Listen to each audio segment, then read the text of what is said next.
تو دو صحابہ کو ساتھ بھیجا، ایک مغیرہ ابن شعبہ رضی اللہ تعالی عنہ کو اور دوسرا حضرت سفیان ابن حرب رضی اللہ عنہ کو، کہ بھئی ساتھ جاؤ، انہیں دینی تعلیم بھی ساتھ دیتے رہو، اور وہاں جا کر جو لات ہے نا اس کو لات ماری، یعنی کہ لات کو توڑ کے آ جاؤ، گرا کے آ جاؤ۔ ابھی جب روانہ ہوئے تو حضرت ابو سفیان تو کہیں پیچھے رہ گئے، مغیرہ ابن شعبہ آگے ہو گئے۔ جب وہاں پہنچ گئے انہوں نے کہا اچھا پھر میں تو پہنچ گیا ہوں، میں پھر لات کو ذرا جلدی لات مارتا ہوں۔ انہوں نے جناب کودال اٹھائی اور یہ مارے، اس کے ٹکڑے ٹکڑے کر دیے، ایسے فارغ کر دیا۔ اب جب لوگوں کو پتہ تھا کہ یہ گرانے آ رہے ہیں، ان کا تو وہ معبود تھا، وہ تو سمجھتے تھے رزق ہمیں دیتا ہے، حفاظت ہماری کرتا ہے، دشمنوں پہ غلبہ ہمیں اس کی وجہ سے ملتا ہے، وہ تو یہ سارے عقیدے لیے بیٹھے ہوئے تھے۔ تو جب وہ کدال لے کر آئے ہیں تو قبیلے کی بہت ساری عورتیں ننگے سر ننگے پاؤں نکل آئیں۔ کتنے لوگوں کا یہ گمان ہوگا کہ یہ تو ہو ہی نہیں سکتا، ابھی لات ادھر لات مار دے گا، پتہ لگا کہ کچھ بھی نہ ہوا اور اس کے ٹکڑے ٹکڑے ہو گئے۔ خیر وہاں بڑے چڑھاوے تھے، ہوتا ہے نا چڑھاوے چڑھانے والے لوگ، تو کچھ مال ملا۔ نبی علیہ السلام نے اس مال کے بارے میں پہلے ہی ایک تلقین کر دی تھی کہ اس کا یہ کام کرنا ہے۔ وہ کیا کام تھا؟ عروہ ابن مسعود ثقفی رضی اللہ عنہ کے بیٹے ابو فلیح آئے اور ان کے چچا کے بیٹے رقاب آئے، رقاب ابن اسود، یہ دونوں کلمہ پڑھنے آئے، مسلمان ہو گئے۔ اس وفد سے پہلے یہ دونوں آئے تھے اپنے طور پہ، مسلمان تو ہو گئے۔ پھر انہوں نے کہا کہ یا رسول اللہ ہمارا قرضہ آپ اتروا دیجئے، میرے باپ کا، عروہ ابن مسعود کا، اور یہ جو ہے نا رقاب، اس کے باپ کا بھی قرضہ اتروا دیجئے۔ قارب، رقاب نہیں قارب بن اسود، تو ہم دونوں کے والدین کا قرضہ اتروائیں۔ نبی علیہ السلام نے فرمایا کہ عروہ ابن مسعود تو مسلمان تھے، لیکن یہ جو اسود ہے قارب کا والد، وہ کافر مشرک مرا ہے، اس کا کیوں؟ تو فوراً قارب ابن اسود بولے کہ یا رسول اللہ اس میں کوئی شک نہیں ہے کہ باپ مشرک مرا ہے، لیکن قرضہ تو میرے اوپر ہے، وہ ذمہ داری تو میری آ گئی ہے، تو ہم دونوں کی اصل میں ذمہ داری بنتی ہے وہ دینا۔ تو جب آپ لات کے بت کو توڑیں اور وہاں جو چڑھاوے ہیں وہاں سے جو آپ لوگوں کو مال غنیمت ملے اس میں سے ہمارے قرضے کا انتظام کروا دیں۔ تو نبی علیہ السلام نے ان کو جاتے ہوئے کہہ دیا تھا کہ وہاں سے جو تمہیں مال ملے اس میں سب سے پہلے ان دونوں کا قرضہ ادا کرو، اور جو باقی ہو پھر واپس مدینہ اس کو ساتھ لیتے آؤ۔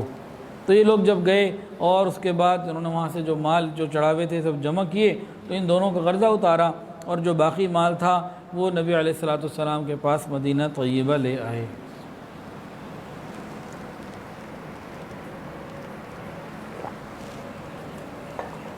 تو یہ دو وفد ہو گئے جی۔ اب تیسرا وفد نمبر 3، بنی عامر بن صعصع، یہاں کا ایک وفد بنا اور نبی علیہ السلام کی خدمت میں حاضر ہوا۔ اس وفد کے اندر دو ایسے بھی لوگ تھے کہ بدبختی جن کا مقدر تھی، ان میں سے ایک کا نام تھا عامر بن طفیل اور دوسرے کا نام تھا اربد بن قیس۔ ان دونوں نے آپس میں پہلے بات چیت کر لی اپنے باقی وفد سے سائٹ پہ ہو گئے۔ عامر بن طفیل نے کہا کہ میں حضور کو نہ باتوں میں لگاؤں گا، اپنی طرف اتنا مشغول کر لوں گا کہ وہ میرے ساتھ ہوں گے ارد گرد، ان کو اتنا نہیں خیال اس وقت ہوگا۔ تم نے کیا کرنا ہے، بس تیار رہنا اور دیکھنا کہ جس وقت ہماری بات چیت چل رہی ہے اور بس تم نے آ کے نبی علیہ السلام پہ حملہ کر دینا ہے اور ان کو شہید کر دینا ہے۔ یہ ساری طے کر کے آئے اندر سے بات، وفد آ گیا، باقی وفد کو بھی نہیں پتہ ان دونوں نے کیا کیا ہوا، اور ان دونوں کی آپس میں بات۔ اب عامر بن طفیل نے کہا بات میں کروں گا، فصاحت تھی، بات کرنا آتا تھا، اور آ کے نا جی آپ تو ہمارے سردار ہیں، انت سیدنا۔ نبی علیہ السلام نے فرمایا کہ ان باتوں کو چھوڑو، کہیں شیطان تمہیں کسی چکر میں نہ ڈال دے، سردار تو اللہ ہے، اللہ بڑا ہے، تم کیا کہنا چاہتے ہو وہ بات کرو۔ جو ہوتے ہیں نا بعض دفعہ اندر سے غدار ہوتے ہیں اور چاپلوسی ایسی کر رہے ہوتے ہیں کہ سب سے زیادہ کوئی محبت کرنے والے ہی یہی ہوں، پہچاننا پڑتا ہے۔ اللہ تعالیٰ دوستی کے رنگ میں دشمنی کرنے والوں سے محفوظ فرمائے ہم سب کو۔ حضرت جی یہ دعا مانگتے ہیں، بڑی قیمتی دعا ہے یہ، یا اللہ دوستی کے رنگ میں دشمنی کرنے والوں سے محفوظ فرما۔ تو بہرحال اب یہ دوستی کے رنگ میں دشمنی کر رہا تھا، نبی علیہ السلام نے فرمایا اچھا بھائی اپنی بات کرو، تمہاری بات کیا ہے؟ اس نے کہا کہ آپ مجھے اپنا مخلص دوست بنا لیجئے، آپ مجھے اپنا قریبی مخلص دوست بنا لیجئے۔ فرمایا ہرگز نہیں، جب تک تو کلمہ نہیں پڑھ لیتا تو میرا دوست بن ہی نہیں سکتا۔ یعنی نبی علیہ السلام نے سمجھا دیا کافروں سے دوستی نہیں کرنی۔ اس نے کہا اچھا اگر میں مسلمان ہو جاؤں آپ مجھے کیا دیں گے؟ فرمایا کہ جو اور مسلمانوں کے حقوق ہیں، جیسے اور مسلمان ہیں ویسے تم مسلمان ہو جاؤ تو وہی سارا کچھ ہوگا۔ انہوں نے کہا نہیں، بات یہ ہے کہ آپ ایسا کریں، دیہات اور گاؤں یہاں پر آپ حکومت کریں، شہر میرے حوالے کریں، وہاں میری حکومت ہوگی، اس پہ طے کریں۔ اور اگر آپ یہ نہیں مانتے تو پھر میں غسان سے اتنی فوج لے کر آؤں گا کہ پورا مدینہ میری پیادہ اور سوار فوج سے بھر جائے گا۔ یعنی دھمکی دی بھرپور قسم کی، میں اتنی بڑی فوج لے کر آؤں گا، مدینہ میں بس میری ہی فوج ہوگی، بس اتنے سوار ہوں گے، اتنے پیادہ ہوں گے، پورا مدینہ ان سے بھرا ہوگا۔ جب یہ بات کی تو نبی علیہ السلام نے فرمایا اللہ تعالیٰ تجھ کو اس بات کی قدرت ہی نہیں دے گا۔ خیر بات چیت ہوتی رہی، پھر یہ چلا گیا۔ جب گیا تو جاتے ہی اس کو ملا اربد کو کہا ارے بدبخت تو نے ابھی تک حملہ ہی نہیں کیا، میں اتنی دیر سے باتوں میں لگائے رکھا ہوا تھا، کیا ڈرپوک آدمی ہے، تو نے کچھ نہیں کیا؟ اس نے کہا بھائی دیکھو بات یہ نہیں، ایسی باتیں مت کرو، میں نے بڑی کوشش کی، کبھی میرے سامنے ایک اونٹ آ جاتا مجھے لگتا یہ مجھے میرے سر کو ہی کھا جائے گا، چبا لے گا، اور کبھی میرے سامنے کوئی آہنی دیوار آ جاتی تو میں کیا کرتا، میں نے تو کوشش کی۔ ادھر جب یہ لوگ گئے ہیں تو حضور صلی اللہ علیہ وسلم نے دعا مانگی یا اللہ اس عامر ابن طفیل کے شر سے مجھے بچا لے۔ آپ کی دعا قبول ہو گئی۔ ہوا کیا، یہ جب وفد وہاں سے روانہ ہوا نا، اچھا اس وفد کے اکثر لوگ تو مسلمان ہو گئے تھے ان دو کے علاوہ، یہ جب وفد روانہ ہوا تو عامر ابن طفیل کو راستے میں طاعون ہو گیا، کینسر، پھوڑا نکل آیا، مرنے لگا۔ تو اس نے کہا بھی مجھے میرے گھوڑے پہ بٹھاؤ، کیونکہ عرب کے اندر بستر پہ مرنا یہ برا سمجھا جاتا تھا، شرم آتی تھی کہ بہادر آدمی میدانوں میں مرتے ہیں، بستر پہ تو بزدل مرتے ہیں۔ تو اس نے کہا مجھے گھوڑے پہ بٹھاؤ، وہ گھوڑے پہ بٹھا دیا۔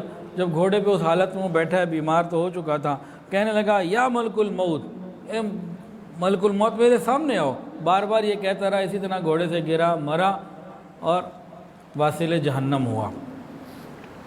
جب یہ وفد پہنچ گئے نا اپنے گھر، اپنے مقام پہ، بنو عامر کی سرزمین پہ، تو قبیلے والوں نے پوچھا ہاں بھائی تم لوگ گئے تھے، بتاؤ نبی علیہ السلام کو کیسے پایا، کیا بات چیت ہوئی؟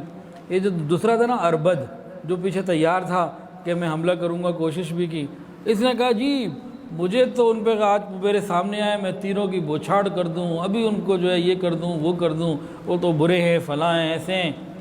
اس نے اس قسم کی بکواس کی۔ 2 دن ابھی گزرے تھے، ایک دن یہ اونٹ سے باہر نکلا ہے، اونٹ پہ بیٹھ کے باہر نکلا ہے، اللہ رب العزت کی طرف سے ایک آسمانی آگ آئی اور یہ اسی وقت یہ بھی جہنم واصل ہو گیا، موت آ گئی اس کو۔ تو بہرحال یہ دونوں بدنصیب اسلام سے محروم گئے اور باقی اکثر افراد نے پھر اسلام کو قبول کیا۔ تو یہ تیسرا وفد تھا بنی عامر ابن صعصعہ کا۔ چوتھا وفد آیا عبد القیس کا، فضائل اعمال میں بھی اس کا ذکر ہے۔ تو عبد القیس کا جب یہ جو وفد آیا، یہ بہت بڑا قبیلہ تھا اور بحرین کے لوگ تھے۔ اس قبیلے کا وفد 2 مرتبہ نبی علیہ السلام کی خدمت میں آیا، ایک 5 ہجری میں آیا اور ایک اب آیا، 2 موقعوں پر آیا۔ پہلی مرتبہ 13-14 آدمی تھے اور دوسری مرتبہ تقریباً 40 آدمی تھے۔ نبی علیہ السلام نے ان کو فرمایا تھا جب وہ پہلی مرتبہ آئے تھے، مرحبا اس قوم کو جو نہ رسوا ہوئے نہ شرمندہ ہوئے بلکہ خوشی خوشی مسلمان ہو گئے۔ وفد نے عرض کیا یا رسول اللہ، ہمارے علاقے میں اور مدینہ طیبہ کے درمیان قبیلہ بن مضر کے کافر رہتے ہیں، ہم لوگ بار بار نہیں آ سکتے، جن مہینوں میں جو حرمت والے مہینے ہیں کافر بھی لڑائی کرنا پسند نہیں کرتے، اس میں تو ممکن ہے، لیکن اس کے علاوہ ہمارے لیے بڑا مشکل ہے، آپ ہمیں کچھ ایسے اعمال بتا دیں، ہم وہاں کرتے رہا کریں، آنا جانا مشکل ہے، راستے خطرناک ہیں، تو آپ جو ہے کچھ عمل بتائیں کہ ہم وہاں کرتے رہیں اور جنت پہنچ جائیں، اور اپنے گھر والوں کو بھی، اس کی قبیلے والوں کو بھی اسی کی دعوت دیں۔ آپ نے فرمایا اللہ پر ایمان لاؤ، گواہی دو کہ اللہ ایک ہے، اس کے سوا کوئی معبود نہیں، نماز قائم کرو، زکوٰۃ ادا کرو، مال غنیمت میں سے 5واں حصہ اللہ کے لیے ادا کرو۔ اور فرمایا نبی علیہ السلام نے 4 برتنوں سے پرہیز کرو، جس میں وہ اپنے نشے کی چیزیں، شراب اور اس طرح کے کچھ چکر چلاتے تھے۔ نبی علیہ السلام نے 4 برتن ان کو بتا دیے، دبا، نقیر۔ تو 4 کے نام جب بتائے وہ ایک دم ہنس پڑے، آپ کو کیسے پتہ لگا ان برتنوں کا، کہ ہم ان برتنوں کو استعمال کرتے ہیں؟ نبی علیہ السلام نے بھی کوئی تفصیلات ان کو بتائیں، فرمایا کہ ان برتنوں کو تم استعمال نہ کرو، آپ مٹی کے برتن اور چمڑے کی چیزیں ان کو استعمال کرو۔ اس طرح کی کچھ ان کو چیزیں بتائیں تو بڑے حیران ہوئے کہ ہمارے اندر کی باتیں نبی علیہ السلام کو کس نے آ کے بتا دیں۔ اچھا، بخاری شریف کی بھی روایت ہے اور بھی مسند احمد اور ابو داؤد کی روایت ہے، یہ وفد جب مدینہ پہنچا نا تو دیدار نبی کے شوق میں ایک دم ایسا دیوانہ ہو کے دوڑا کہ نبی علیہ السلام کی خدمت میں آئے، کوئی آ کے آپ کے ہاتھوں کو بوسہ دے رہا ہے، پیار کر رہا ہے، قریب آ رہا ہے، اپنے جانوروں کو، اپنے سامانوں کو چھوڑا، فوراً دوڑ کر آئے۔ اسی وفد میں ایک صاحب تھے اشعث عبد القیس، ان کا اصل نام منذر تھا۔ انہوں نے کیا کیا، وہ سب سے کم عمر تھے پورے وفد میں۔ انہوں نے سب سے پہلے سارے قافلے کے اونٹوں کو سنبھالا، پورے سامان کو سنبھالا، پھر اپنے اٹیچی کیس یا جو بھی ہوگا اس میں سے اپنے کپڑے نکالے اور صاف ستھرے ہو کے، تیار ہو کے، سارے معاملات کو کر کے پھر نبی علیہ السلام کی خدمت میں حاضر ہوئے اور آپ کے مبارک ہاتھوں کو بوسہ دیا، سلام کیا۔ رسول اللہ صلی اللہ علیہ وسلم نے فرمایا اس سارے معاملات کو دیکھ کے کہ باقی قبیلے والے بھی اور ان کے اندر کی ان کیفیات کو دیکھ کے بھی فرمایا کہ 2 خصلتیں ایسی ہیں، 2 کوالٹیز ایسی ہیں جو اللہ کو بھی پسند اور اللہ کے رسول کو بھی پسند، ایک حلم اور دوسرے وقار اور تمکنت، یہ دونوں تمہارے اندر موجود ہیں۔ اب انہوں نے پوچھا کہ یا رسول اللہ، یہ 2 چیزیں میرے اندر ہیں جو اللہ اور اس کے رسول کو پسند ہیں، یہ میرے اندر بناوٹی ہیں، عارضی ہیں، یا فطری طور پر میرے اندر رکھ دی گئی ہیں؟ جب یہ سوال پوچھا نبی علیہ السلام نے فرمایا اللہ نے تجھ کو پیدا ہی ان 2 عظیم خصلتوں پہ کیا ہے۔ تو اشج نے جواب میں کہا، اللہ کا شکر ادا کیا، الحمدللہ الذی، حمد ہے اس پاک ذات کی جس نے مجھے ایسی 2 خصلتوں پر پیدا کیا جو اللہ کو بھی پسند اور اللہ کے رسول کو بھی پسند۔ تو 2 خصلتیں ہمیں بھی اپنے اندر پیدا کرنی چاہیے، حلم اور وقار، بردباری ہمارے اندر بھی ہوں، اللہ سے مانگیں۔ یہ 2 وہ کوالٹیز ہیں جو اللہ کو بھی پسند اور اللہ کے محبوب کو بھی پسند، اور یقیناً اور لوگوں کو بھی پسند۔ اللہ اکبر کبیرہ۔ 5واں جو وفد آیا نا وہ بنی حنیفہ کا تھا، اس کے اندر ایک کذاب بھی آیا تھا۔ کوئی بتا سکتا ہے جی کذاب کا نام؟ میں اتنے ذرا دودھ پی لوں۔ بنی حنیفہ یا ماما،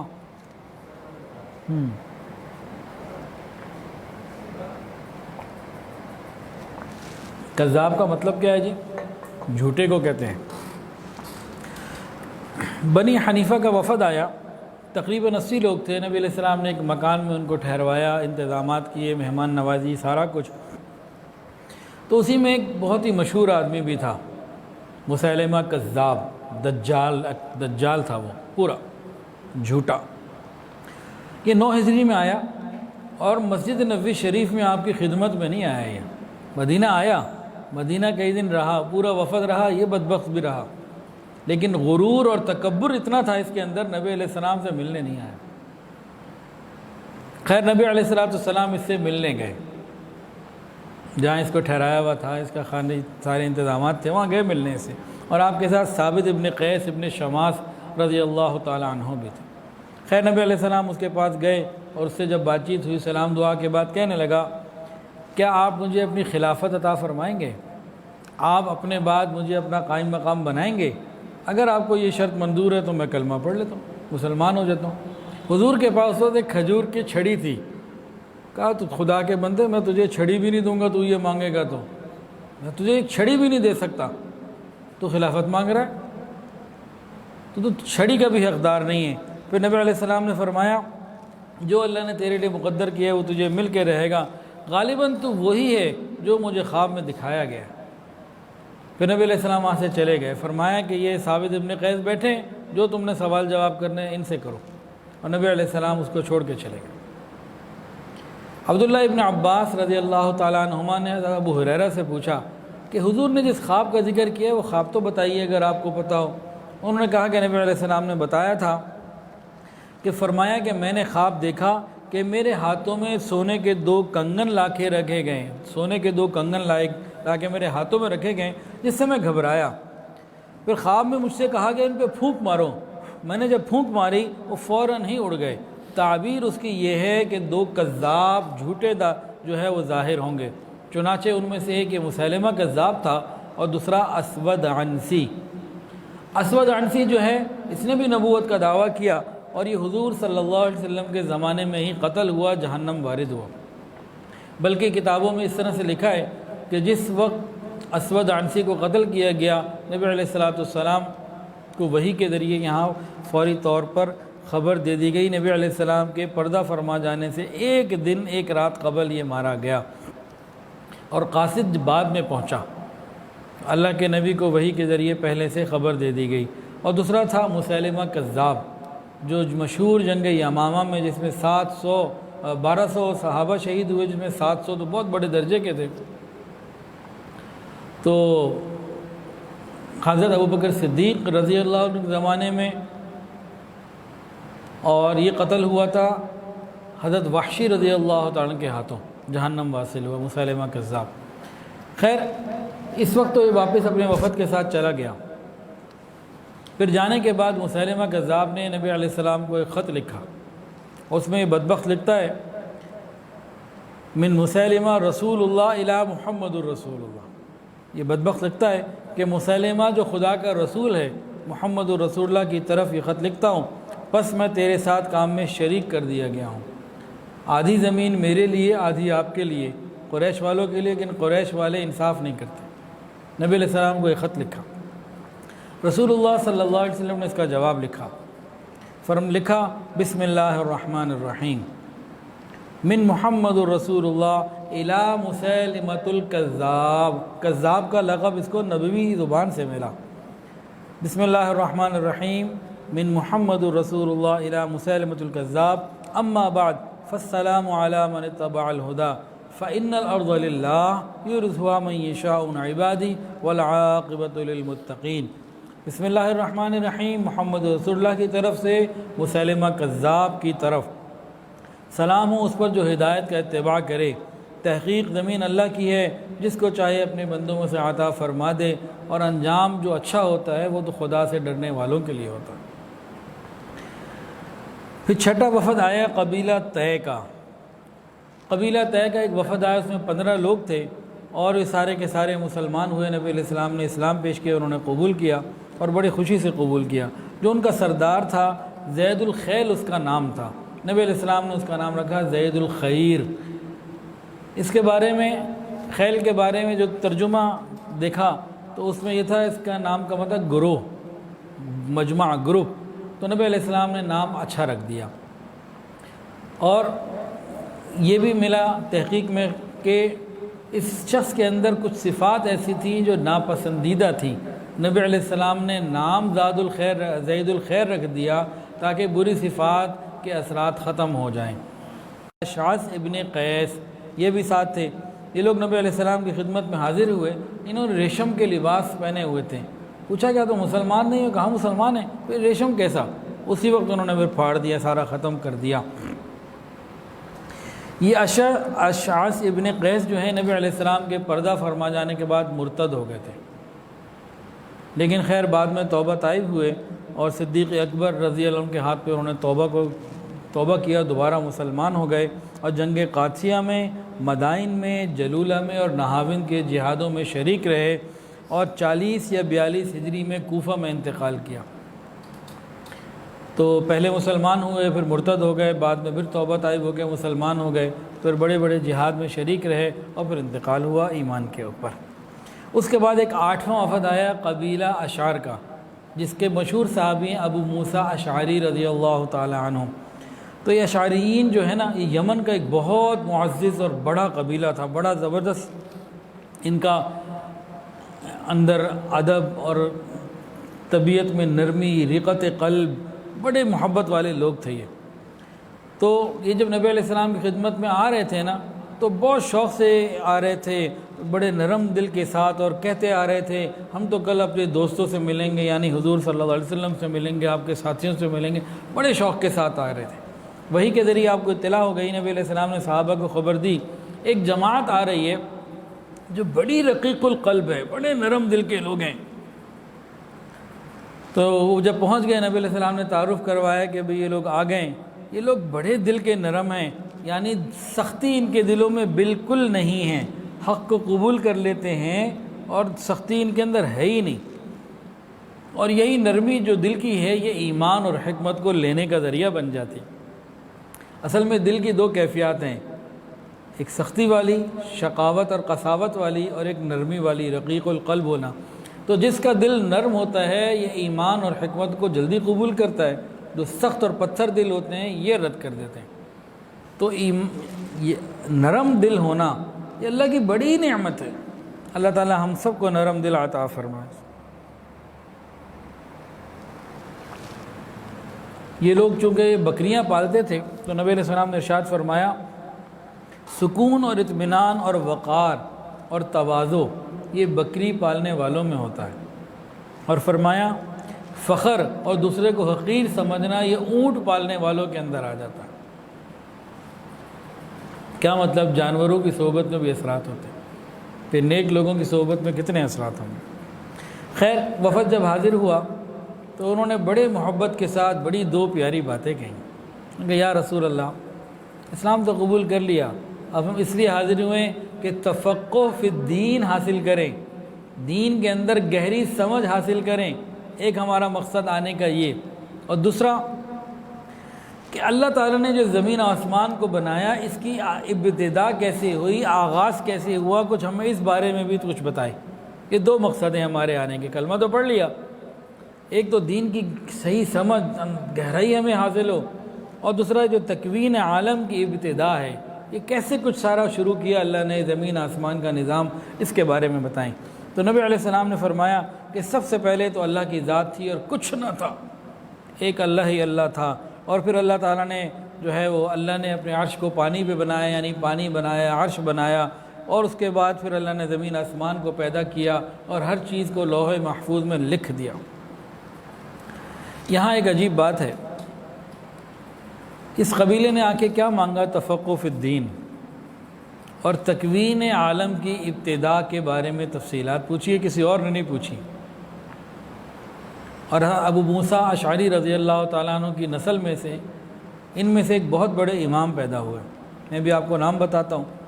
اور پھر علماء لکھتے ہیں، بالخصوص ابن عساکر لکھتے ہیں کہ توحید، اصول دین اور دنیا میں کیا کیا ہوا، دنیا کے حادثات اور حالات میں کلام کرنا اور مسائل کلامیہ کی تحقیق اس خاندان میں، اس قبیلے میں بہت زیادہ رہی، نسل در نسل رہی۔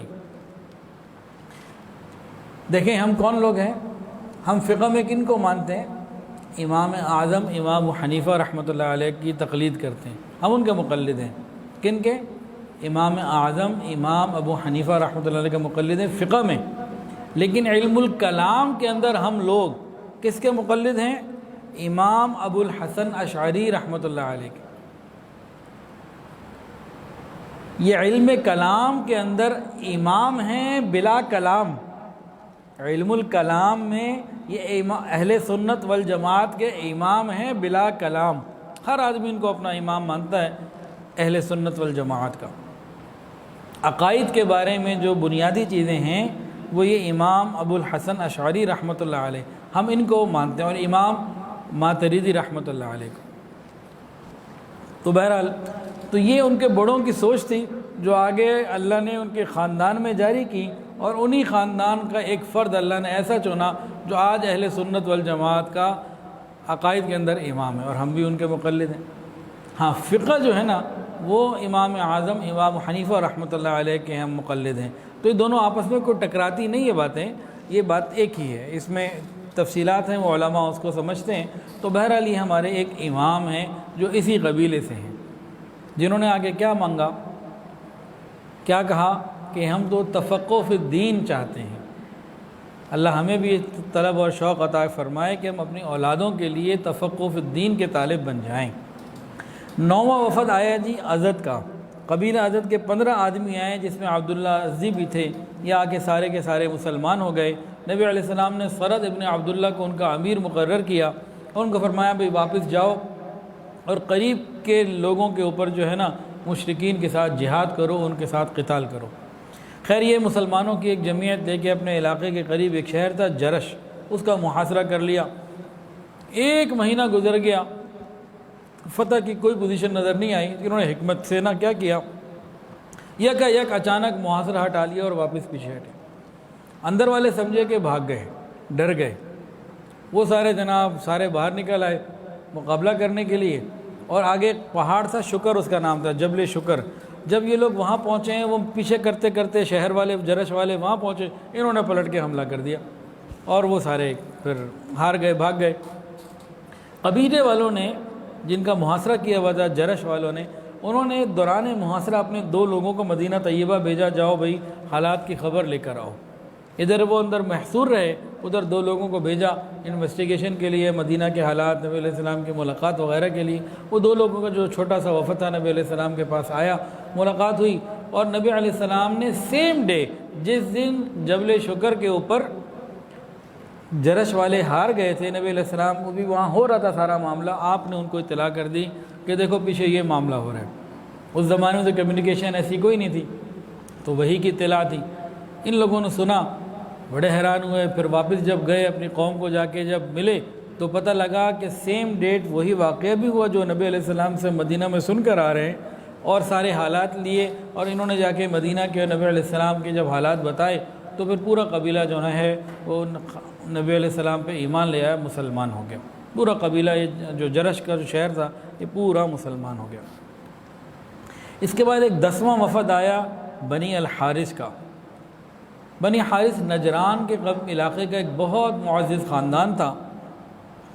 حضرت خالد ابن ولید رضی اللہ تعالی عنہ کو نبی علیہ السلام نے بھیجا کہ بھئی آپ جائیں اور ان لوگوں کے ہاں 3 دن ان کو اسلام کی دعوت دیں، اسلام قبول کر لیں تو بہت اچھا، ورنہ پھر ان سے آپ جہاد کریں۔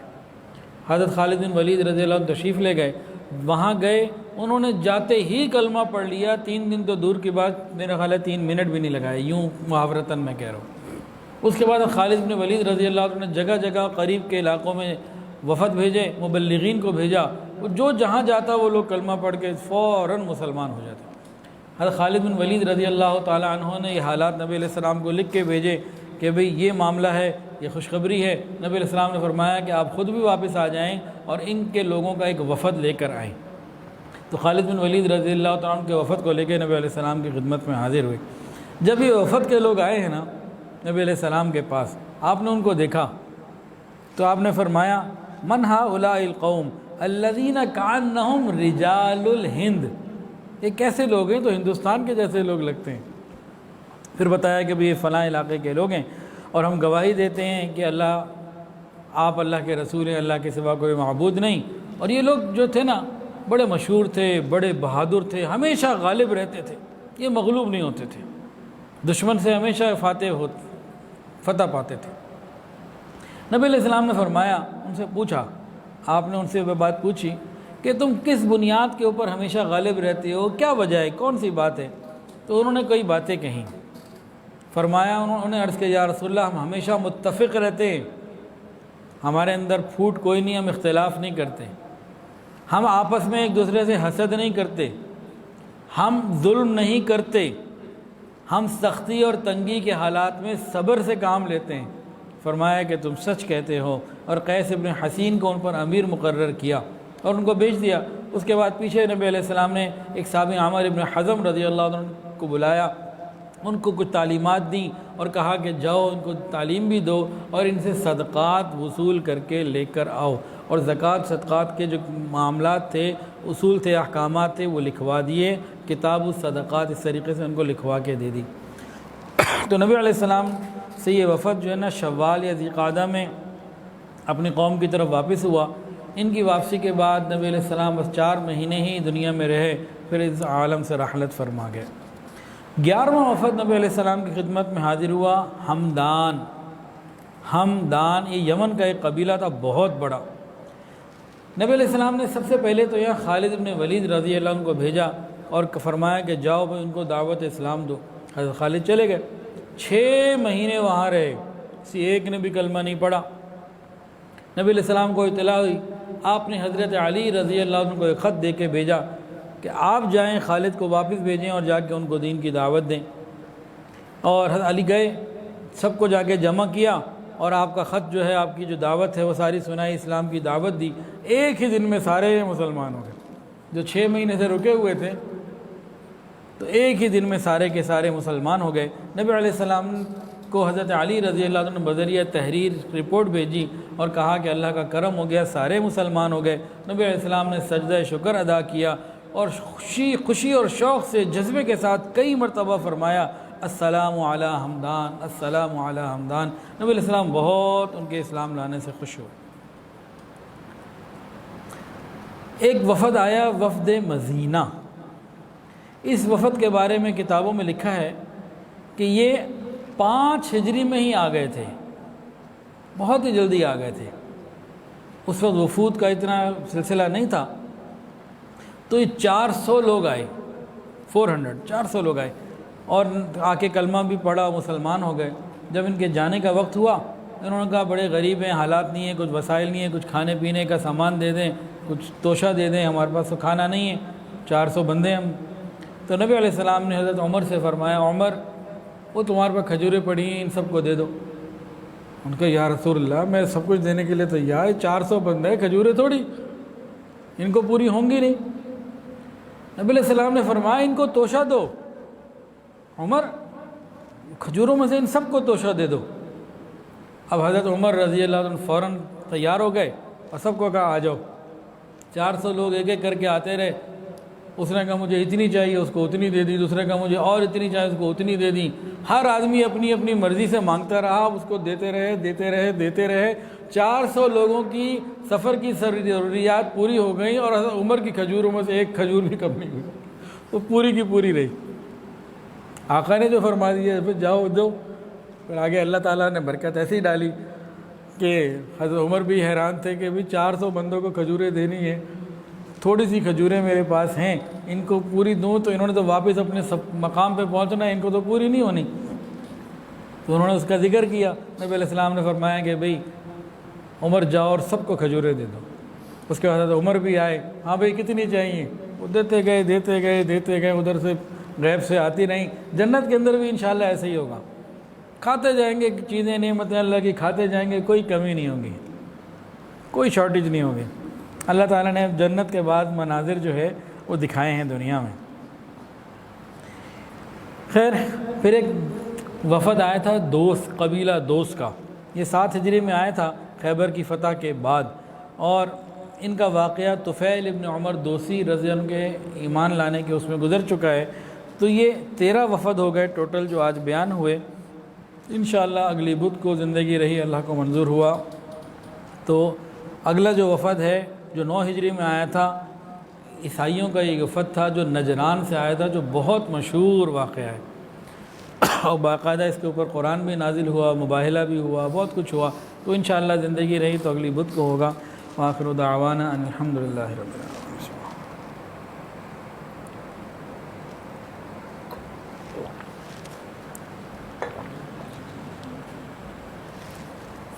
اچھا جی، دعا سے پہلے اور توبہ کے کلمات سے پہلے ایک اعلان سن لیجئے۔ ملک الموت نے تو پتہ نہیں کب آنا ہے، وہ آ ہی جائیں گے اپنے وقت پہ، لیکن یہ تجہیز و تکفین یاد کرانے والے آ گئے ہیں۔ اور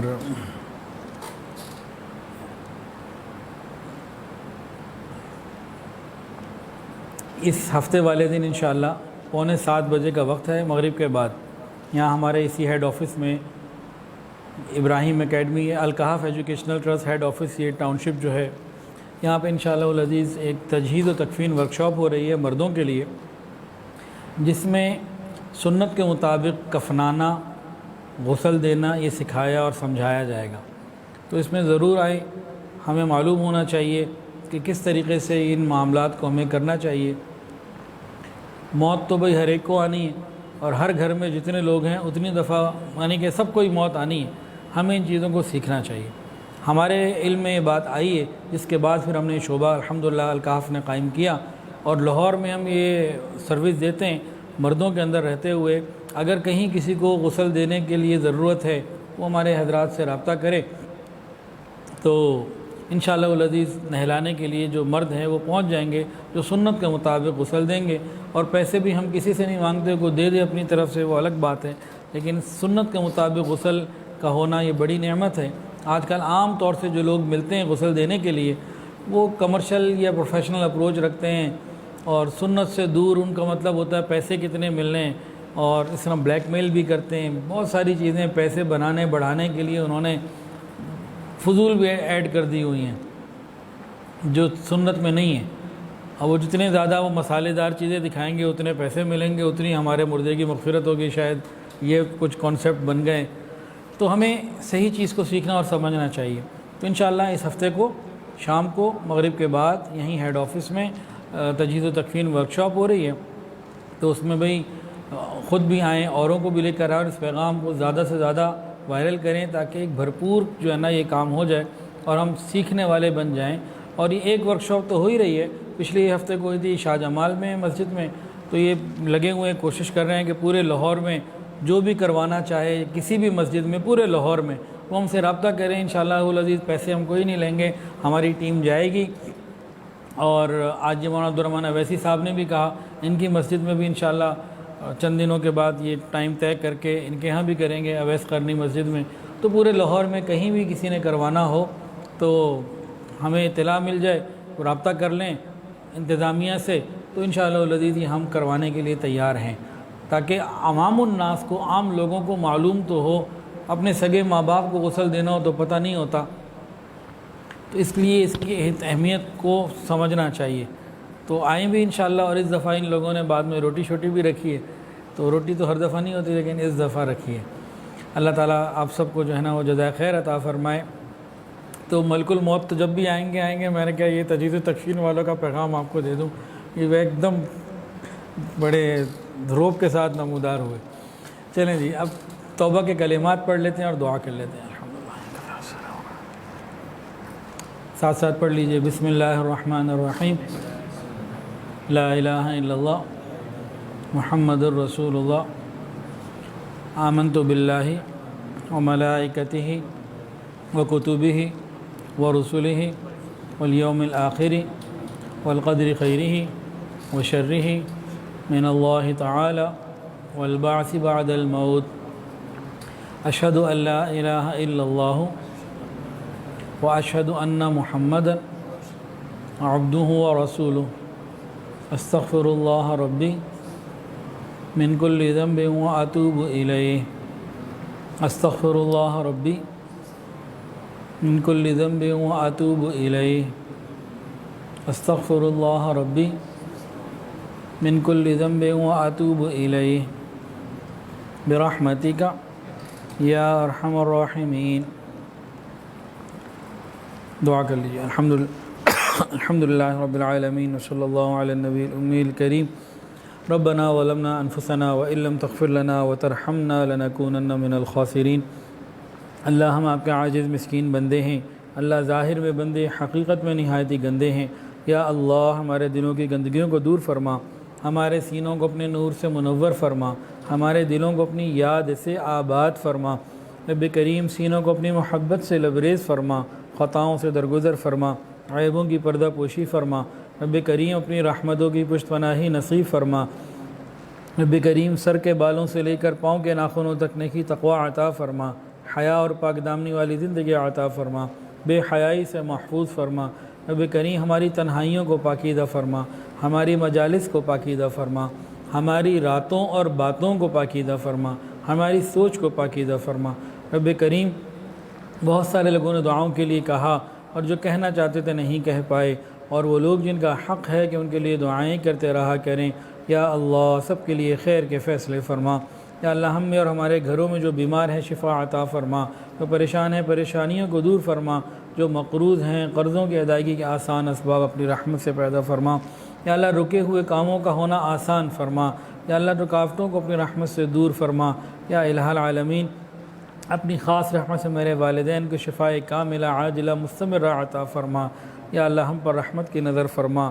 رب کریم دعوت و تبلیغ کے کام کی حفاظت فرما۔ یا اللہ اللہ تعالیٰ خانقاہوں کی حفاظت فرما، تمام مساجد، مدارس، مراکز عربیہ کی حفاظت فرما، اقامت دین کی کوششیں کرنے والوں کی حفاظت فرما۔ رب کریم ہماری دعاؤں کو قبول فرما۔ یا اللہ بہت سارے لوگوں نے دعاؤں کے لیے کہا اور جو کہنا چاہتے تھے نہیں کہہ پائے، اور وہ لوگ ان کا حق ہے کہ ان کے لیے دعائیں کرتے رہا کریں۔ یا اللہ سب کے لیے خیر کے فیصلے فرما۔ یا اللہ ہمارے ادارے الکہف ایجوکیشنل ٹرسٹ کو قبول فرما، ہماری تمام ضروریات کو اپنے غیب کے خزانوں سے پورا فرما۔ یا الہ العالمین جو ہمارے معاونین ہیں انہیں اپنے مقربین میں شامل فرما۔ وصلی اللہ تعالی علی خیر خلقہ سیدنا و مولانا محمد وعلی آلہ و اصحابہ و اہل بیت اجمعین، آمین۔